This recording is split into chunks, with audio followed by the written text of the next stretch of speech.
Assalamualaikum warahmatullahi wabarakatuh. Bismillahirrahmanirrahim. Alhamdulillahi rabbil alamin.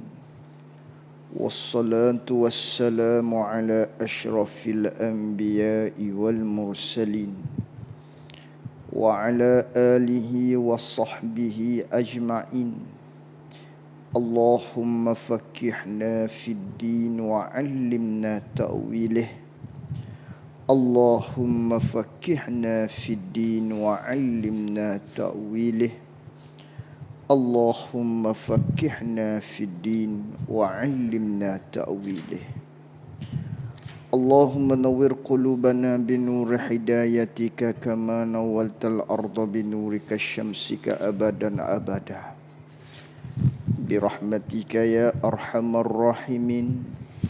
Rabbi shrah li sadri wa yassir li amri wahlul 'uqdatam min lisani yafqahu qawli.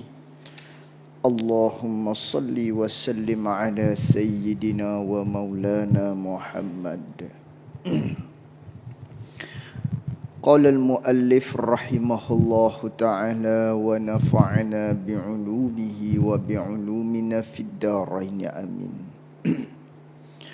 Dan ketahui olehmu bahawasanya ubat bagi riak itu ialah menolak akan segala sebabnya sebab bagi riak. Iaitu sebab bagi riak tu ialah 3 perkara. Pertama, kasih akan dipuji. Dan kedua, takut dicela. Dan ketiga, luba akan umpama harta. Muslimin muslimat, para penonton jamaah surau yang dikasihi oleh Allah Subhanahu wa taala. Kita sambung lagi muzakarah kita menerusi kitab Penawar bagi Hati, di mana kesinambungan pada malam hari semalam, yang mana kita membicarakan berkaitan dengan sifat riak, berkaitan dengan sifat hati yang dicela, yang merupakan salah satu daripada maksiat batin, derhaka batin kita kepada Allah Subhanahu wa taala. Maka sama saja, derhaka yang zahir namanya maksiat, derhaka batin pun namanya kita melakukan maksiat kepada Allah Subhanahu wa taala. Cuma bezanya yang zahir, benda yang orang nampak. Mungkin malulah sedikit kita nak buat benda-benda maksiat secara terang-terangan. Akan tetapi yang batin ini ialah satu perkara yang orang tidak ketahui, orang tidak nampak, melainkan kitalah, Tuan empunya badan itu, mengetahui kita telah melakukan maksiat kepada Allah Subhanahu wa taala. Maka oleh yang demikian, untuk kita menghindari maksiat batin ini, kita kena tahu apakah itu maksiat batin. Maka di antaranya iaitulah sifat riak yang bergelumang di dalam hati seseorang tersebut. Maka secara tidak langsung dia telah melakukan derhaka kepada Allah Subhanahu wa taala. Lebih-lebih lagi kederhakaan berkaitan dengan sifat hati yang kita bicarakan ini ialah merupakan salah satu daripada dosa besar yang mana wajib bertaubat. Yang seseorang itu melakukan satu sahaja dosa besar menyebabkan seseorang itu terlekat satu pangkat yang ada pada dirinya, iaitulah dikatakan dengan orang yang fasik. Orang yang fasik wajib bertaubat kepada Allah Subhanahu wa taala, kerana fasik itu ialah mereka yang melakukan dosa besar walau sekali dengan tidak taubat, dan juga mereka yang mengekalkan dosa-dosa kecil dinamakan orang ini ialah orang yang fasik. Muslimin muslimat jemaah surau yang dikasihi oleh Allah, maka kita nak sambung lagi pada malam ini berkaitan dengan sebab-sebab terjadinya sifat riya. Punca-punca yang menyebabkan seseorang itu terkena penyakit riya. Ini kita nak bincang pada malam ini. Dan bagaimana cara kita nak ubati dia. Penawar supaya ia terhindar daripada diri kita. Ataupun supaya ianya tidak dijangkiti di dalam individu-individu tersebut. Bagaimana caranya? Kerana itulah kitab ini diberi nama dengan penawar bagi hati. Mudah-mudahan dengan kita mempelajarinya, ianya menjadi penawar ubat kepada diri kita. Sebagaimana yang zahir, kalau kita demam, kita cari panado, pening kepala, cari minyak cak kapuk umpamanya, dan lain-lain daripadanya yang merupakan sebagai ubat terhadap penyakit tersebut. Maka begitulah, di dalam ilmu syarak ada ubatnya. Kerana Nabi SAW telah memberitahu kepada kita, tiap-tiap penyakit itu ada penawarnya. Ada penawar dia. Maka penyakit hati ada penawarnya. Ini yang kita akan bincang pada malam ini. Maka kata pengarang rahimahullahu ta'ala di halaman muka surat 59, katanya, dan ketahui olehmu bahawasanya ubat bagi riak itu, ubat besarnya bagi riak ni, penawar supaya kita dapat menghindari daripada sifat riak ni ataupun nak menghilangkan sifat riak ni, ialah caranya, ubat dianya, kapsul dianya, vaksin dianya, iaitulah menolak akan segala sebabnya, sebab bagi datangnya sifat riak. Kena tolak, kena hindari dulu daripada sebab-sebab dia. Kerana punca daripada sebab inilah akan terjadinya penyakit riak. Sebagaimana orang yang kencing manis, maka supaya tidak kena kencing manis, tak boleh minum manis umpamanya. Itu sebab dia. Sebab apa jadi kencing manis? Minum minuman manis, makan masakan hak manis-manis, suka benda-benda manis-manis, menyebabkan seseorang itu kencing manis. Maka begitulah, riak ni, apa punca dia? Yang akan terjadinya sifat riak ini, kena tolak yang ini terlebih dahulu. Itu ubat dia. Maka punca-punca yang menyebabkan datangnya riak di hati sanubari seorang itu, iaitulah 3 perkara puncanya. Mana? Pertama, punca yang menyebabkan seorang itu riak, iaitulah kasih akan dipuji. Orang ni suka kepada nak puji, kepada nak puji-pujian, kasih kepada pujian. Kalau orang puji, suka, seronok, naik seh. Maka inilah punca jadi riak ni. Maka seseorang ini dia akan melakukan amal, ibadah, kebaikan supaya orang puji dia. Maka dia pertontonkan, ini namanya riak. Buat satu-satu benda supaya orang puji. Ni. Kerana dia kasih pada pujilah, akan timbulnya riak. Menyebabkan seseorang itu terjangkit sifat riak kerana suka kepada orang puji dia. Itu yang pertama. Maka kena hindari kasih akan puji. Kena hindari, kena berubah, kena tolak tentang suka pada puji ni. Jangan ni. Kerana bila ada hak ni, suka pada puji, menyebabkan pula kita akan jadi riak dalam satu-satu amal ibadat yang kita lakukan. Satu. Kedua, takut dicelah. Seseorang ini tak suka kalau orang cela dia. Tak suka, tak berahi orang cela dia. Benci hatinya kalau orang cela dia, jadi sakit hati. Yalah, sakit hatilah orang cela kita. Tapi bila mana dia tu takut dicela, yang sedangkan kita ini banyak kelemahan, maka bila seseorang itu takut dicela, dia akan buat satu-satu ibadat supaya orang nampak dia ni tidak ada cacat celah. Ni punca menyebabkan seseorang itu membuatkan dia bersifat dengan sifat riak. Jangkit sifat riak dia. Akan termakan dengan virus riak ini. Itu yang kedua. Yang ketiga, loba, tamak, suka tamak berahi hati dia akan umpama harta. Suka kepada harta, gila kepada harta, gila kepada kemegahan, gila kepada maknanya benda-benda yang berbentuk harta ini. Maka menyebabkan seorang itu bila melakukan satu-satu kebaikan, satu-satu amal, maka dia nak kepada tujuan, iaitulah supaya orang beri kepada dia harta ataupun umpama yang lain. Maka dia buat satu-satu perkara bukan kerana Allah Subhanahu wa taala, bukan kerana tuntutan agama.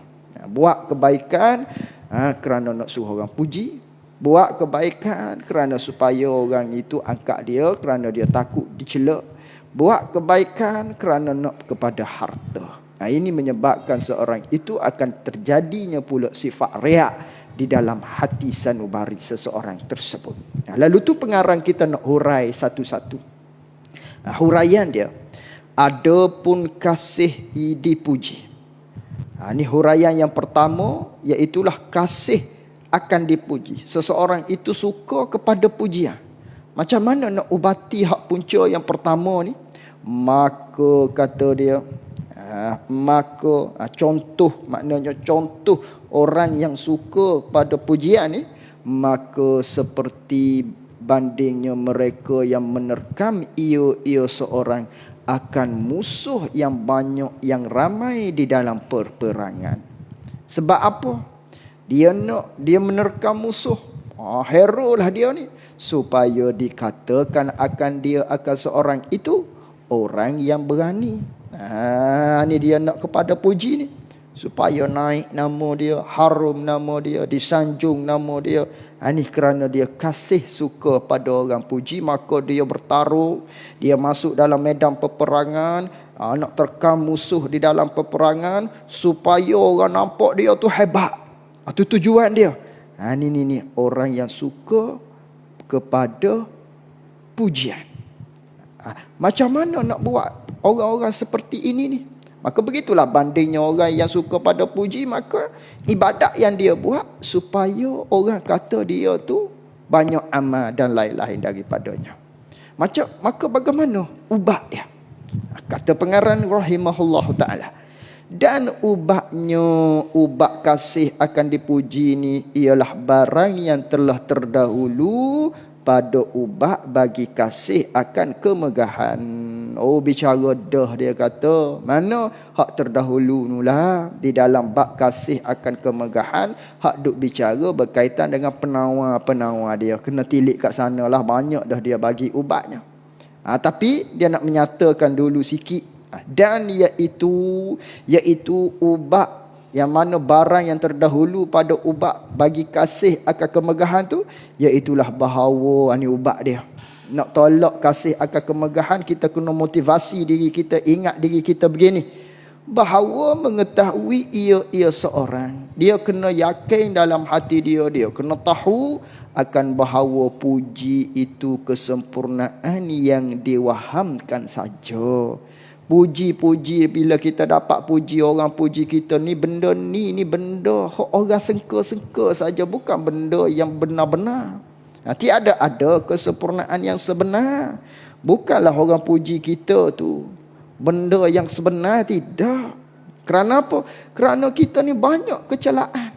Orang duk puji tu, orang duk sengka saja kita tu berjuruh, sengka saja kita tu baik. Kalau kata sedekah, sengka saja kita tu pemurah. Walha, cacat celah kita yang tersembunyi orang tak tahu. Maka orang puji tu ialah hanya pada zan, pada waham, pada sangkaan dia saja. Benda sangka saja. Walha banyak lagi kecelaan-kecelaan yang terdapat pada diri kita. Maka tiada ada faedah lah baginya, bagi seorang Buat apa duk suka pada puji tadi, sedangkan kita tadi banyak sangat kecelaan hak sebenar, hak hakikatnya. Mana kalau orang tahu kecelaan kita, orang tidak akan puji kita. Orang puji juga tu kerana dia tidak tahu kecelaan yang ada pada diri kita. Dia tidak tahu maknanya apa dia panggil kelemahan yang ada pada diri kita. Sekira dia tahu, dia tidak akan puji kita. Maka kita tak perlulah nak suka sangat kepada orang puji kita yang diri kita ini banyak kelemahan-kelemahannya. Itu satu. Bahkan rugi semata-mata duk nak kepada kasih pada harta, kasih pada puji tadi. Dan lagi ubat bagi kasih akan dipuji ini, supaya tolak sifat kasih akan suka pada orang puji kita yang menyebabkan ianya akan datang sifat riak. Cara penawar dianya, bahawa mengetahui ia seorang, dia kena tahu akan cerca Allah, dia kena ingat akan cerca Allah Ta'ala bila pada hari kiamat dan seksanya seksa Allah. Dia kena tahu cerca dan seksa Allah pada hari kiamat. Dia kena ingat hal ni. Barulah dia tidak akan datang sifat riak. Baru boleh terhakis, boleh kita menepis, boleh kita membenteng daripada datangnya sifat riak. Kita kena ingat akan ada cerca seksa Allah pada hari kiamat kepada kita yang ada sifat riak. Diriwayatkan bahawasanya orang yang riak itu diseru akan orang yang riak ni diseru akan dipanggil pada hari kiamat dengan 4 nama. Kita kena ingat ni. Ni motivasi diri kita supaya kita tidak ada sifat riak, tidak datang sifat riak. Supaya terhakis sifat riak yang ada dalam diri kita, kita kena motivasi diri kita bahawasanya kalau riak, kita akan dapat cerca Allah, seksa Allah. Bila? Pada hari kiamat. Yang mana Nabi SAW bersabda maknanya, ya murai, kita di akhirat kelak, ya murai, ya ghawi, ya fajir, ya khasir. Diseru macam tu. Malaikat seru ke, Allah seru ke, Allah panggil ke, ataupun malaikat yang memanggil ke, dengan panggilan ya murai, 1, ya ghawi, 2, ya fajir, 3, ya khasir, 4. Itu 4 nama. Yang mana nama-nama ni menunjuk di atas kecelaan. Menunjuk atas kecelaan. Bandingnya kalau kita di atas dunia lah, orang panggil dengan panggilan yang huduh, rasa macam mana? Ini di padang mahsyar, kita dipanggil dengan panggilan-panggilan yang jelek, panggilan-panggilan yang tidak elok, panggilan-panggilan yang sangat-sangat memalukan. Ya mura, ya ghawi, ya fajir, ya khasir. Izhab fakhuz ajraka mimman amilta lahu fala ajrolaka indana. Artinya, hei orang yang riak, dipanggil gitu. Bahasa jenis orang riak, gitulah seolah-olahnya kalau bahasa kita. Nampak kasar, nampak huduh lah. Hei yang sesak, bahasa jenis orang yang sesak, gitu. Hei yang jahat, bahasa jenis jahat, gitu. Hei yang rugi, bahasa jenis orang rugimu ni. Tu orang yang rugilah. Kerana buat satu-satu ibadat, tapi ibadat kita tak dapat keuntungan. Berniaga, tak dapat hasil keuntungan. Rugi orang ni. Ni ibadat buat, tapi tak dapat pahala. Rugi niaga dia. Bahkan dapat seksa Allah. Ni kata rugi sungguh. Tu diseru macam tu. Hei orang riak. Hei bahasa jenis orang yang sesat. Hei bahasa jenis orang yang jahat. Bahasa jahat. Hei orang hak bahasa jenis rugi. Rugimu. Gitu. Ni dipanggil di padang mahsyar. Allah malunya. Atas dunia apa kalau orang panggil kita dengan gelaran-gelaran yang tidak elok pun kita rasa malu nak marah dah. Ni di akhirat di hadapan khalayak. Ramai daripada umat Nabi Adam hinggalah umat Nabi Muhammad sallallahu alaihi wasallam diseru. Apa seruan tersebut? Pergi olehmu. Kena perambat. Pergi. Berambuh. Gitu. Seolah-olah begitulah bahasanya. Bahasa nak nampak supaya kasar, supaya malu, berambuh mu, pui. Atau tidak begitulah maksudnya. Nak menceritakan kepada kita, kita pada saat itu dipermalukan, berambuh, pergi olehmu, ambil olehmu, yakni maka ambil olehmu akan pahala engkau daripada mereka yang beramal engkau kerana mereka. Mugi cari orang hak mu buat amal sebab siapa? Kerana siapa? Mu malu pada siapa? Mu nak tunjuk pada siapa? Gi ambil dia. Seolah-olah gitu. Begitu.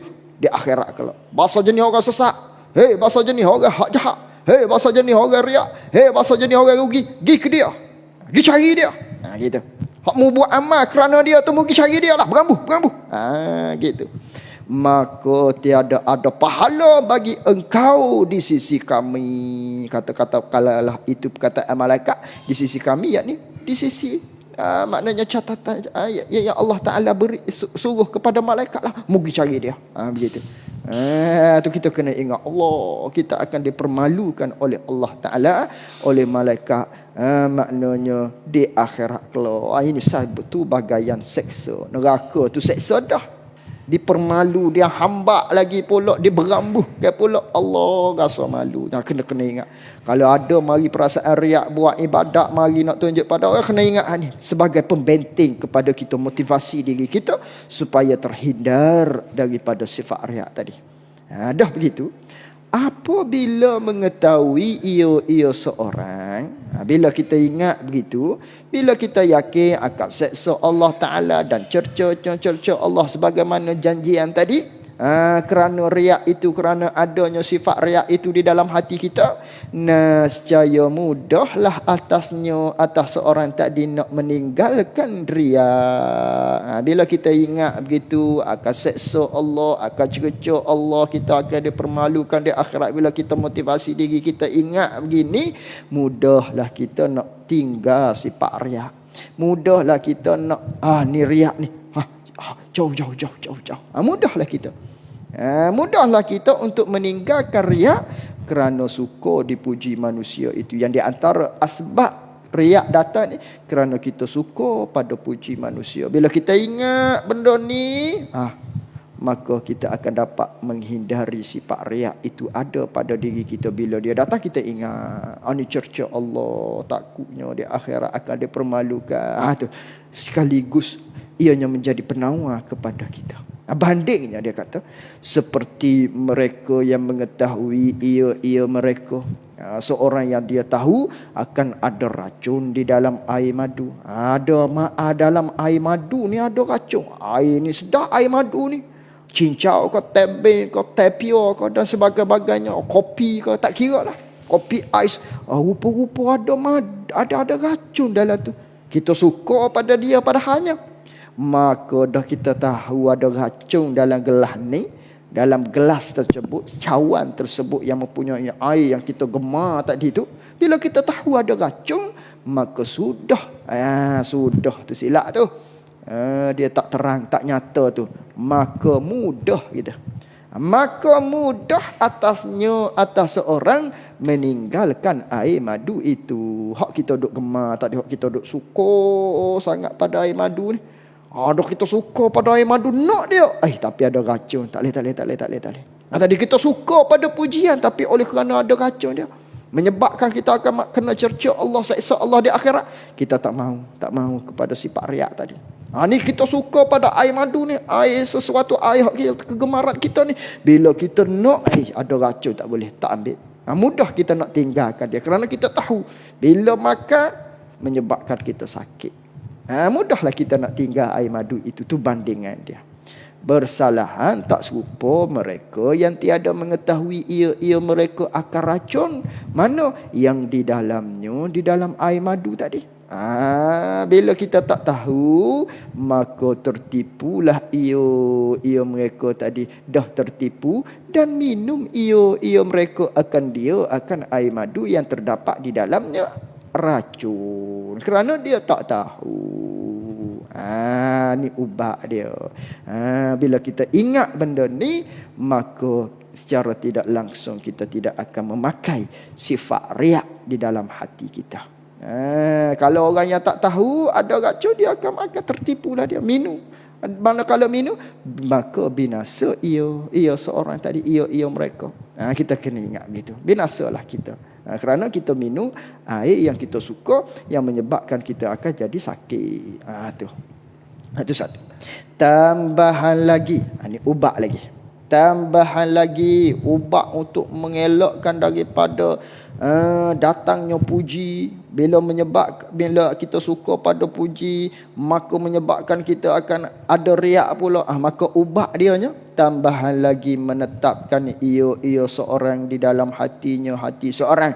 Dia kena ingat dalam hati dia, tanam dalam hati dia akan bahawasanya sangat besar ruginya bagi seorang tadi. Dia kena ingat rugi besar dia.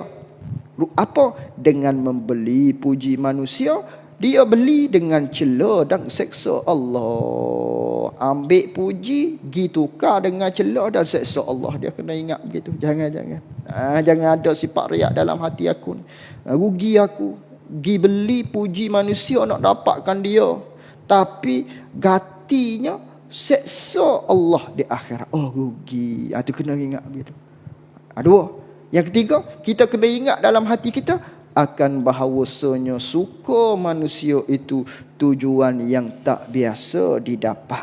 Dengan maknanya kita nak kepada puji ni benda hak bukan kita yakin akan dapat. Belum tentu dia akan puji kita. Ada begitu? Buat apa kita nak cari hak tu? Baik kita cari hak tentu kita akan dapat pujian Allah Subhanahu wa taala. Tu ingat motivasi dalam diri kita. Lalu tu, dan barang siapa menuntut kesukaan manusia, bila dia cari nak pada puji manusia tapi dia tukar dengan murka Allah Ta'ala, nescaya menjadikan Allah Ta'ala akan mereka itu yang nak pada puji manusia, yang mana dia sanggup ambil kepujian manusia ini tukar dengan murka Allah, ganti dengan murka Allah, maka Allah akan menjadikan mereka tadi murka baginya, bagi seorang yang tukar ambil kesukaan puji manusia ni. Maknanya dia sanggup tukar dengan murka Allah, maka Allah marah dia di akhirat. Dia akan dipermalukan, dia akan dipanggil dengan nama-nama yang telah kita bicara pada pertemuan kita tadi. Ini kita kena motivasi diri kita. Kalau kita bersifat dengan sifat riak, kita akan dipermalukan oleh Allah, lagi pula akan diseksa kita di akhirat kalau oleh Allah Subhanahu wa taala. Tu dia yang kita bicara pada malam ini, ubat supaya terhakis sebab bagi riak, iaitulah kasih akan dipuji. Nanti dia akan hurai pula sebab yang kedua, iaitulah hak datangnya sifat riak ni sebabnya kita takut orang cela kita. Maka bagaimana nak buang maknanya sebab tu, iaitulah takut orang cela kita. Bagaimana kita nak ubati hati kita tersebut? Bagaimana? Nanti dia akan hurai kepada kita. Adapun sebab riak yang kedua, maka iaitu takut dicela manusia. Wallahu a'lam wa ilmuhu wa atam. Jazakumullahu khairan jazak. Assalamualaikum warahmatullahi wabarakatuh.